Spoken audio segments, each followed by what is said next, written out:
When you think about lesbian relationships, you think about immense love, great emotional intimacy, gentleness, and lots of other intimacies. I'm loving this voice. We hear it all the time that like our relationships are more equal, more honest, and just better. But what if we told you that that's the problem?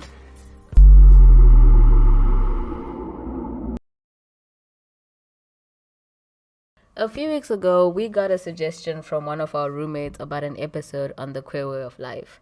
We're not frequent viewers, but we decided to give it a watch, and What a mess. a mess. What a mess. She was antagonizing me in a way where she was cheating on me, and she wasn't stopping what she was doing. I was supporting her financially. She used all of that to actually get clout for herself. Now she's an event organizer. And the roles are reversed. I've lost my credibility because she took, and everybody I don't know, her, it's won't shire. You're making it seem like I was shiring her out of thin air. And I'm telling you, she had all the time in the world to She had all the time in the world to know how she was hurt by black coffee. No. Why is she choosing now? But you never question a victim. That's rule number one. You see, that's a problem with victims. I have a problem. Don't be a victim for that extent, brah. Why are you a victim? Because when you're a victim, you have all the power. You're getting all the power from... The whole show is amazing, truly. Love the other episodes. But this episode in particular was quite problematic. It sparked a lot of debate between us. Yeah. Right? We're going back and forth, talking about this, and we were so passionate. We're like, yeah, we need to talk about this. And then life happened, and we got distracted, so we kind of shelved it for a bit until Anna Campbell. Just in case there is anyone that still does not believe Anna Campbell is an abuser simply because she is a woman, let me remind you who we are dealing with. Wake the F up. I can't even fucking get this. It's fucking Kaylee. Do you understand this? This is everybody's fault. This is the internet's fault. This is fucking Taylor's fault. This is everybody's fucking fault. This is the internet. I just punched myself in the face next to you hard I know. in my temple. Yeah, I know. Why do you think I'm so freaked out? I have to kill myself. Seriously, I have to. What are you doing? Stop breaking things. Please stop. Please. Please stop. Stop. You punched a hole in your new wall? Hi, I'm Dumi. And I'm Ru. And we are Rumi, your very queer parents. And our channel is all about learning and unlearning everything from love, life, and everything in between. So in this video, we're not really going to go into who Anna or Banzi are. I feel like there are a lot of videos on Anna as a subject that you can go peruse through and, find something. There's just a lot of video footage that can just help you understand. Yeah. But this video is about something completely different, something that we personally have experienced. Yeah, because as we were watching all this video footage of Anna Campbell and Banzi, it was like, oh, this is how she calls herself now. Yes. Okay. It became very apparent to us that we weren't taking this seriously. Like we understand the severity of, their actions and everything that they've done. It's definitely abuse. Yeah. It's definitely abuse. But for whatever reason, when we look at it, it doesn't seem serious in our heads. So when we decided to look into it, we were surprised. Data when it comes to lesbian women in same-sex relationship, this is the case where we see it goes as high as 40%. And it's in the same rate that women in the heterosexual relationship experience. But we barely hear about it. We barely hear about it. And in this video, we're going to go into why, when we do hear about it, we fail to take it seriously. And in the end, we did contact some organizations to ask them about how they help LGBTQ people that are experiencing IPV and just how they help them. So in the end, we'll tell you the responses we got, and hopefully you'll kind of understand what help looks like for us.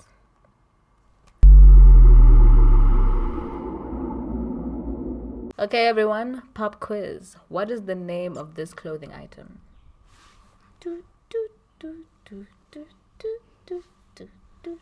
Okay, time's up.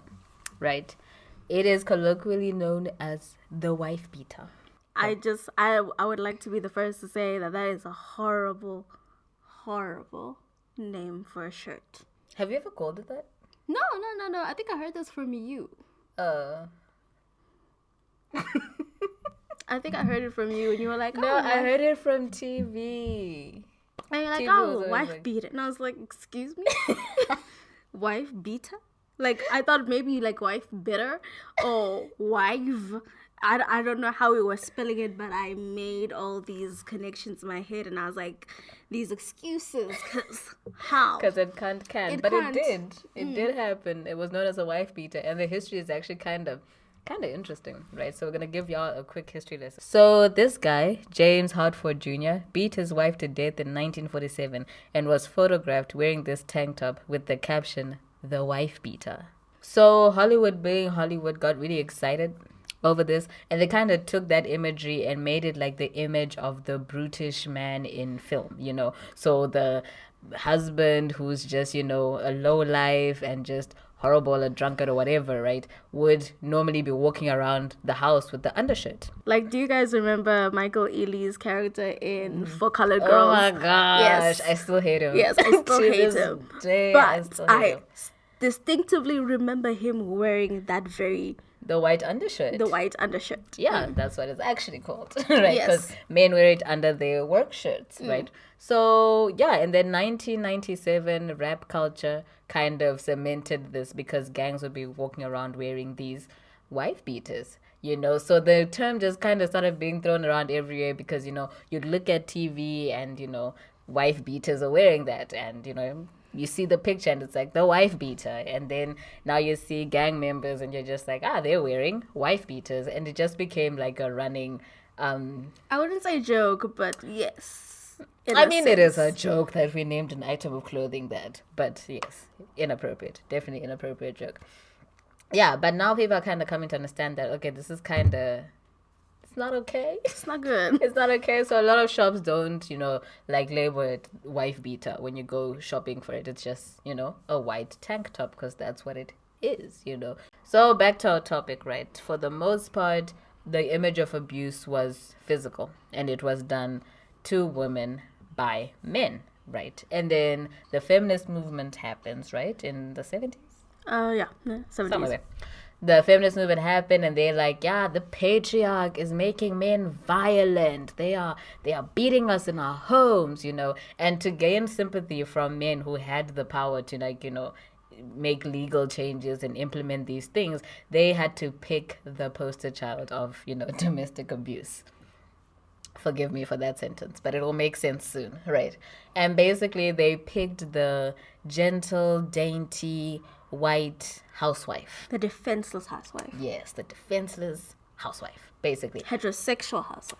Yes, that's exactly who they picked. But they did include us lesbians in this thing because they wanted to create an image of women loving women relationships being a place of nurturing and just love and gentleness and all these things, so that the brutish nature of the patriarchy could kind of be, you know, highlighted, right? So it did kind of help move our relationships forward to be taken, you know, as good things, because before it was more like, you know, you foul, dirty woman, you know, sleeping with other women, but now it became like, oh my gosh, they love each other. It's like womanly They don't love. abuse each other. Oh my god, they don't abuse each other, you know. And yeah, that's a problem. It generated a lot of problems that we still have to deal with today when it comes to what abuse looks like. Because of how we were portrayed, no one could fathom that we would be able to abuse each other. Yeah. And because of that, a lot of research into, you know, intimate partner violence and everything like that has been solely focused on heterosexual relationships. Yeah. So we are behind in terms of research into our relationships in general, but intimate partner violence even more. Yeah, I mean, we are catching up. We did manage to find like some But articles. it's a very recent thing. Yeah, nah, we're playing catch up. So even though we've been seen as very nurturing, loving people, we're also kind of painted as being non-threatening, especially to the patriarchy. Yeah. So you can see this a lot depicted in just media in general, but specifically when women are just fighting. Because we even have a name for it, and it's called the cat fight.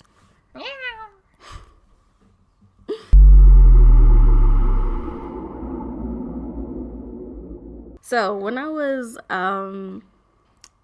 younger, when I was 10, 12, 13, I don't know, when I was a kid, Before I had boobs. I think that's a better estimate. So, before I had boobs, my dad. Why are you laughing? I didn't tell sorry. I'm sorry. I'm just... So before I had boobs, my dad and I used to spend like a lot of time together because I was one of the boys. So on the weekends we would like watch TV together on the couch, shirtless. I was drinking my water, he was drinking his cool drink because he doesn't drink alcohol, and we would be spending some good time watching Jerry Springer.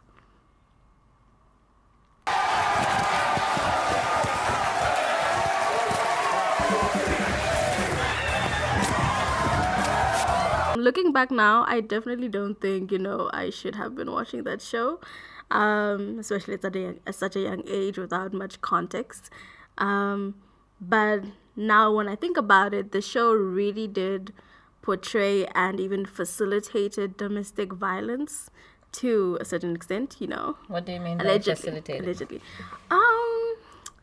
What do I mean? I mean, like, the way the show was just done. So when you come in, you're trying to tell your loved one, family member, whoever they are, something very personal and very deep, something you wouldn't do on television. This is something you do behind doors at home or with a psychologist, therapist, somebody to facilitate. But, these people, for whatever reasons, did it on the show. And, they'd have this moment where, you're talking to the audience on your own. And when it's time for the person you're supposed to be talking to, to come on, you create distance between the two of you sometimes, if it's really that intense. Like, sometimes people would come out to, their partners and be like, actually, I'm trans and I'm gay, and, it would be a whole thing. But they would create distance because there would be conflict. There would be physical conflict. So this was just a standard. And the Jerry Springer show knew this, right? And they had, these big buff guys as bouncers. And they kind of sort of facilitated, like, the fighting. Like, in some shows you'll watch where these type of things happen, they'll, like, just, like, Maury. If you watch Maury, they won't allow you to fight. But Jerry Springer, they allow you to fight to a certain extent. So if you're a guy fighting a guy, they'll let you like fight, like throw in a few punches. At some point they even brought in like a cup of water, like, and nobody actually drinks the water. They'll just throw it onto the other person's face. It was the most ridiculous thing. No one drinks that water. But they would really, allow people to fight on this show. Yeah. Depending, of course. I know you don't touch the pregnant women at all, but they do let them, swing at you a little bit. And you don't touch women if you're a man. Yeah. The woman can hit you, but if it's man to man or woman to woman, you can fight. Definitely, it's a thing. Or woman to man, they can fight. Yeah. So, they kind of just let that slide. It was interesting to watch. Definitely. I mean, I'm sure the cat fights were the pinnacle of the show. Oh, yeah. What's going on? Well, I'm a lesbian. Oh.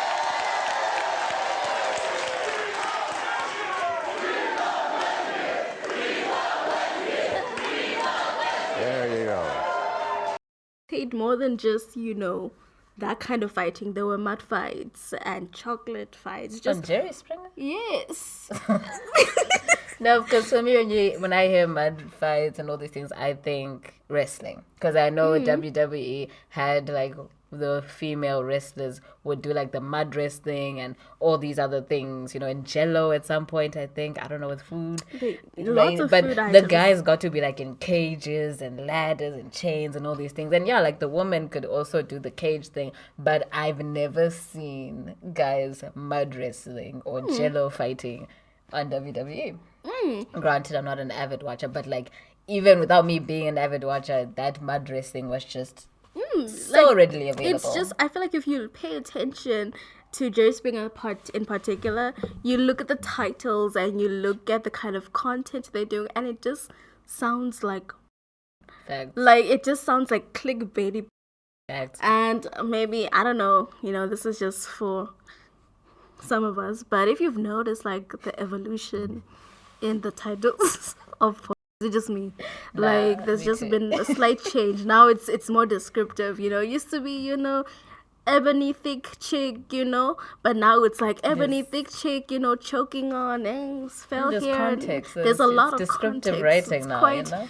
It's I don't know how I elaborate. feel about it, but you know, the search engines That's not the changed a little point. bit. Sorry, yeah, not the point. Bring it back. But that's. I mean, that's kind of the point. That when you look at cat fights or women on women violence, it's usually, if not, it's cute or it's dumb. It's like, you know, those type of I things. hated like, this thing. "Mm, Oh, it was nobody so dumb. fights Who like does that. that? Like, do you remember Sharkeisha? Oh. Sharkeisha! Hold up. No! Sharkeisha, no! It's really a show of strength when women are fighting. You know, it's all about either your emotions or, you know, you've gotten out of hand, you need, you know, you have hysteria, because they used to believe we had this wandering womb thing. Yeah. Sorry. I digress. But it was just always, oh, you're just emotional. And that's actually where the term catfight comes from. So the first time we actually see the word catfight being used is in 1854. Mormons were being given advice by their leader on how to keep a peaceful household because Mormons typically practice polygamy. And allegedly, sometimes the wives would fight, and it was a nuisance, you know, in the house that these women were fighting because of their emotions and their petty, lame disputes, right? So the term catfight was coined by this guy to describe the type of fights that these women would have. And we know that it relates to women because there isn't a male equivalent to the word catfight. And I think it's very telling that when we even think of a catfight, we think of like two little kittens, you know, going at each other when, you know, lions, tigers, you know, are a thing, you know, and they fight. You know, it's never that catfight. And I guess it's just to show that, you know, we think of women's conflict, physical conflict especially, as, you know, petty, non-threatening, very and sloppy, you know, just with, like, just cute, you know, and just hot. We see women fighting as hot. Like, sometimes I would see these videos of these women fighting and, you know, things are going up and down, and I'm like, you know, we don't focus on that when people are fighting, you know. And even calling it a cat fight is actually quite dehumanizing. And it sort of kind of like infantilizes women because we aren't seen as people who can have conflicts or, you know, inflict harm properly. That's, like, not that that's something we want to brag about, but, you know, we can do that as well. True. Yeah. And also this other myth that women aren't strong, right? But like we can kind of like hurt each other. Like all women are at like the same level of strength. You know, they can't actually do harm. So then it brings up this other myth in IPV of mutual abuse. You know, where it's like, I think I was reading an article where this woman went to the police to report that I'm being, you know, physically abused by my partner and she's a woman. And then they were like, just hit her back. You know, and it's like, sir, no, you know, like the term mutual abuse has to do with like people say, you made me beat you made me abuse you type thing, and it's kind of this thing of like, we abuse each other. What? Or it means I have the power. Sometimes he has it, sometimes I have it. It's like a seesaw. When do you get the power? After he hits you? Yeah, when he hurts me, I get the upper hand.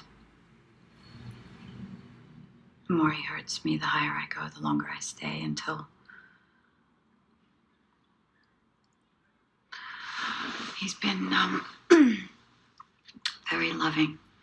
You know, which doesn't, it's not really, like, it's not a thing. Like, there's an article on it. We might go into it. If you guys are interested in that video, let us know. But the fact that people just assume, as women, because of our nurturing thing, will eventually work it out, you know. Or even if it's physical, it won't do that much harm. You know, you can just we're hit it back. overreacting. Or we're overreacting. You know, we can't be trusted with our own emotions. It's just... So because police have this mindset of women having the same, you know, level of strength, right? It's kind of hard for them to differentiate who is the perpetrator and who is the victim, you know. They really have a hard time acknowledging that there's abuse in the first place, that it's serious, you know, and, you know, trying to differentiate that, like, who do I protect now? It's kind of like... difficult, because I guess the blueprint is that, you know, the man is always usually the abuser, so they always know to arrest the man. So this is kind of one of the reasons why we find it so difficult to believe that, you know, women can be violent, can be dangerous, and can be dangerous because we don't think that they're able to commit any severe crime, especially physical crimes. Now imagine now that, you know, society doesn't even take you seriously physically. They don't think you can do any damage to anyone in a fight. They also don't take in general seriously, let alone assault in lesbian relationships. So this part of the video is definitely going to get us demonetized. So if you want to support us, consider buying us a coffee or watching any of our old videos and not skipping the ads. Thanks. So I've been diagnosed with PTSD. And sometimes I feel like I don't deserve to have PTSD.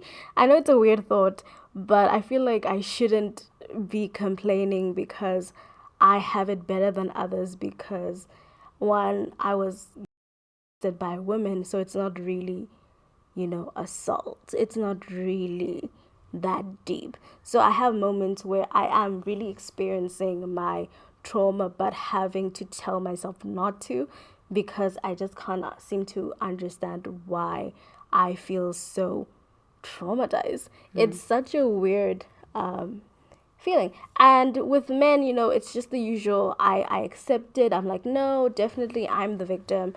And it was very difficult to get to that point, obviously, but it was much easier to do with the men than with the women. I never reported any of this, you know, because our country is just horrible, guys. Like, I can't see myself standing in front of police officers and telling them these things because I was so young and I just knew that nobody would believe me. That's just the belief I had.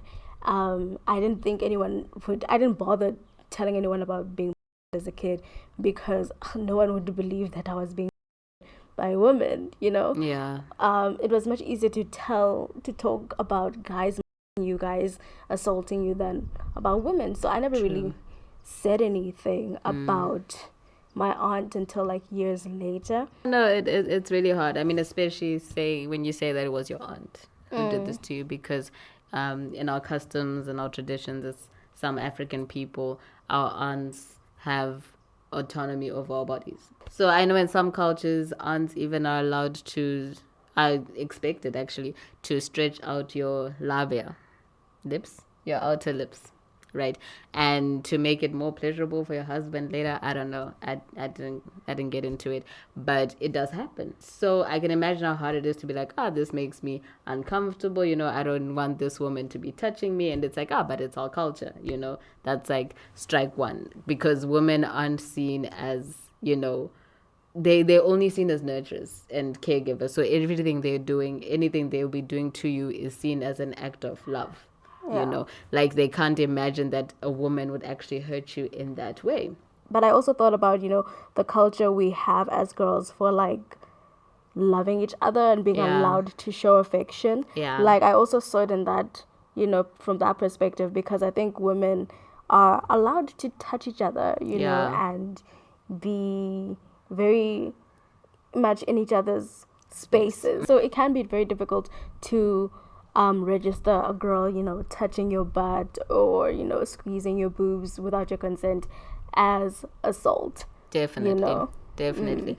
And actually for the law, right? Because, you know, when these things happen, you're like, let me go get help from police officers and, you know, consult the law. Because, you know, back in the day, and I'm talking Bible days, you know, was seen as a property damage to your father's property. Like if somebody a woman, that man would pay damages to the father, right? And then in some cases you would actually be told to marry your which is insane, absolutely insane. But it was so normal, and then it kind of progressed, you know, to this is wrong, but if you're married, it doesn't happen because you've given away your right No, now it's your husband's right to get his, they call it something. What do they call it? What is it? Duties. What is it? Yeah, you have to perform your duties as a wife to your husband or whatever. So it was impossible for a husband to see his wife.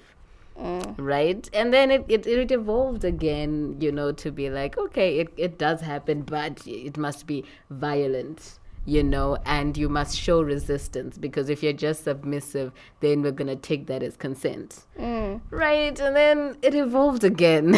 They're really trying. But it evolved again to include things like coercion, like if someone is forced to penetrate or be penetrated, and they try to be more gender neutral when it comes to the terms, but it's still very difficult to define like what assault is, who a perpetrator is, what coercion is. It is a work in progress. Yeah, there have been many changes over the years, many amendments to laws, but some countries haven't changed at all. Yeah. From what we've seen, and also just because there are laws doesn't necessarily mean that there's practice in it. True. Because you think about like how law is recognized. So if I were to present my case in terms of the court, definitely it's a legal thing. Assault by women is a thing, it's recognized, but I have to get to that point. I might be able to plead my case then, but before that I have to be able to plead my case in front of family members, in front of the police. I have to convince them that this is a reality, that this is happening to me, and unfortunately it's quite difficult to do that. So it's great that we have these laws, but I feel like it requires more than just policy. It requires actual social change. True. That's what we need, even in the community, because one of the reasons why we don't really talk about this is because we're afraid that if we talk about the bad people in our community, people will use that to further stigmatize us, and discriminate against us. There's also the thing you said about how at Pride you said mini assaulted. Yeah. I don't know, like you're like slight or whatever, and even that just shows you the mindset that we have on what assault and violence looks like. And we've kind of created this hierarchical system of how there's physical violence and sexual violence, which I guess is physical, is like the big dogs of violence, but very little attention is given to emotional abuse, which actually is more prevalent in intimate relationships. So the way I like to think of emotional abuse, not that I like thinking of emotional abuse, but the way I can think about it is that it's like the smell of gas. And, people then get surprised when there's an explosion in the house when no one has done anything to stop the gas from leaking. And why I think of it this way is because emotional abuse really is like the precursor to other forms of abuse. It always starts small and then it leads to like the big explosion of physical or sexual violence, and that's when it's serious, but it's actually being serious. Emotional abuse is a very serious issue, a very prevalent issue, and in fact it's actually pretty normalized in relationships and in our cultures. I guess it goes back to how we were raised, as all things do, most things. And I guess how you've been brought up, because I think once I came back home, at some point when I was older and saw how my parents were raising the kids, I was like, no honey, you can't talk to people like that. They weren't really giving them like the skills to communicate effectively. It was more about do what I want, do what I say, and not really talking about the issue at hand and moving forward. I think this is something you brought up like recently when we had a conversation. My dad had a habit of like shouting at us when we make mistakes. Like, let's say, for example, my brother lost his shoes at school, and he would get very mad and shout at us and make us feel very horribly and very badly about it, right?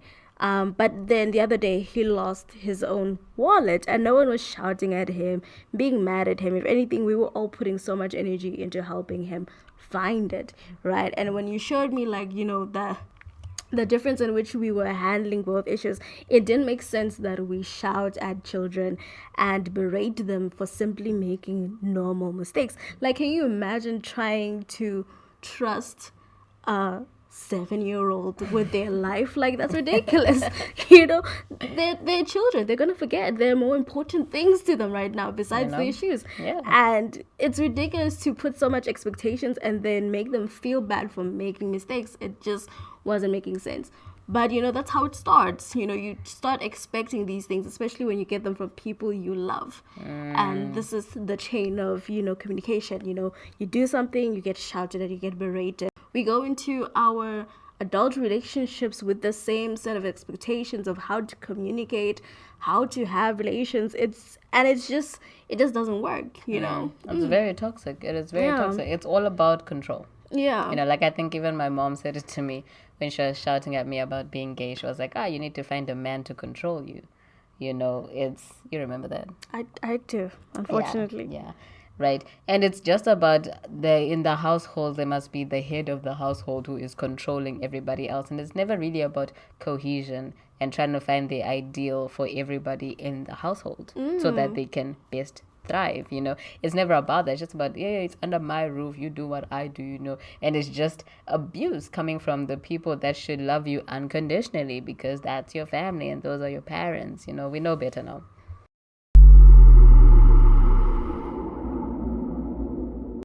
I guess one thing we can do is just take our emotions seriously. Yeah. It's very important how people make you feel and how you respond to that.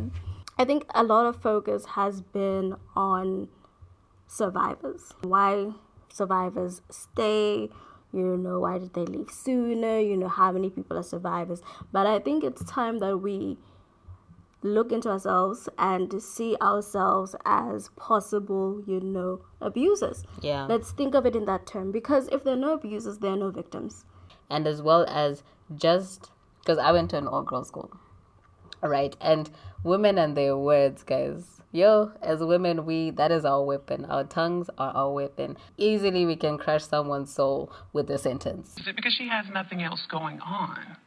And while she's sitting around running around talking about my husband and the father of my children, and she spends her weekends peddling through sperm banks, looking through catalogs to try to find a donor, honey, you don't know if your baby dad will be an axe murderer or because what you will know is that he needed $10 to get him a medium-sized pizza, so he ejaculated in a cup so you could have a kid. Now check that. And that can happen in your relationship, and you might see it as kiki or playing or just fun or just who you are, and you shouldn't take it seriously.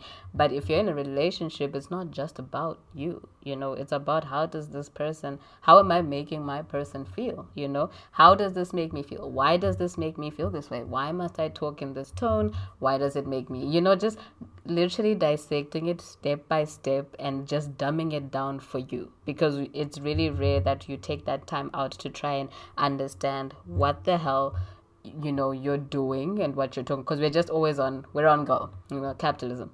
We have to be on go. We have to keep going. So just taking that time in your relationship to slow down, be like, hey, when I said this to you, how did that make you feel? And just being okay with being honest and talking to each other about your emotions, because that's where a lot of that pent-up anger comes from. Not being able to communicate can lead to sexual assault. Like, learning how to talk about emotions is so vital to having healthy relationships, and it's not stressed enough. Because we always ask that, why do victims stay? But we never ask why abusers don't leave. Truly. Why don't they leave as well? Like, both of you can leave. Why don't you recognize the harm that you are doing to this other person and actively make steps to, separate yourself and work on yourself? There needs to be more of that. There needs to be help for abusers as well. Yeah. Definitely, I'm not saying we should slow down on taking care of victims, but I feel like we put so much pressure on them to perform and have this moral, outstanding character. We even sometimes, there's like character assassination that happens to abusers with people trying to prove why they deserved it. That being said, there needs to be that active desire to want to learn, to do better. Because I know for our relationship, I had a lot of toxic traits in the beginning of our relationship, and I'm still working on them, definitely. But it's not a magic wand fix in one day. It doesn't happen one day. It doesn't happen one day. Like if you come to your partner, you're like, I didn't like the way this felt, and then it just stops immediately. I would say that's a red flag. I'm not qualified to be telling you this, but I would see it as a red flag because these are learned behaviors that took years, to practice and master, so it's gonna take years to unlearn them. And it's just a thing of like noticing the progressive change in behavior. Like I think when we do, like, when we sometimes encounter abuse, and I realize as I grow older that I've faced a lot of emotional abuse in previous relationships. Like, it has been ridiculous. But because I didn't understand it, I wasn't able to identify it. I just thought, they were being mean, or, they were just being... No, they were being abusive. They were trying to hurt me actively. Yeah. And like you said, sometimes we don't know. But once you do know, once you're able to tell your partner, or they, sometimes like after, an abuse has occurred, your partners tend to come the next day and apologize to you. And that's mostly why people stay, because there's that constant, love bombing that happens after an abuse. And you think, oh, we're okay. And like you said, don't believe them. No. Because I think at that moment, I'm not qualified to say this, but I would think that at that moment, when after you... abuse me, you would want to please me so I can stay. Because remember, these people are intimate partners. They know you. Yeah. They know what you like. They know what you want to do. They know what you want from them. And so they can use this information to manipulate you and make you believe that there's active change when they're actually just trapping you deeper and deeper into this very abusive relationship. Yeah. Again, we don't know anything. We're not qualified to tell you what to do. But there are people who are qualified to tell you what to do. And we did speak to a few organizations that deal with domestic violence. They're busy, so I didn't expect them to respond. But when Triangle responded, they gave us a few things to kind of like inform us about intimate partner violence. Yeah, especially the help that they provide to LGBTQ people, because that's Triangle's focus. And I wanted to know like what help looked like, because people was like, oh, go get help, but it's like, what does that actually look like for people like me? So when I asked them, they said that in one case they were actually able to go and collect the person and bring them to a safe space, provide them with medical care, medical assistance, even physiotherapy, and then they got counseling, and they really are there to help the people. Another organization offers housing for like a year at a reasonable price, and also gives you legal advice as well. So there really are people that are qualified and very willing to help our people. And their survival depends on us. So if you want to get more information, just check out our description box with all the links where you can just learn and inform yourself, and hopefully people close to you about the things that we need to know about intimate partner abuse and how to go about dealing with it. So yeah, thank you for watching our video. We hope you guys really enjoyed it. Yeah. I think if it's your first time here, do subscribe. We do talk about cheerier things once in a while. Check out our other content, and we'll see you in the next one.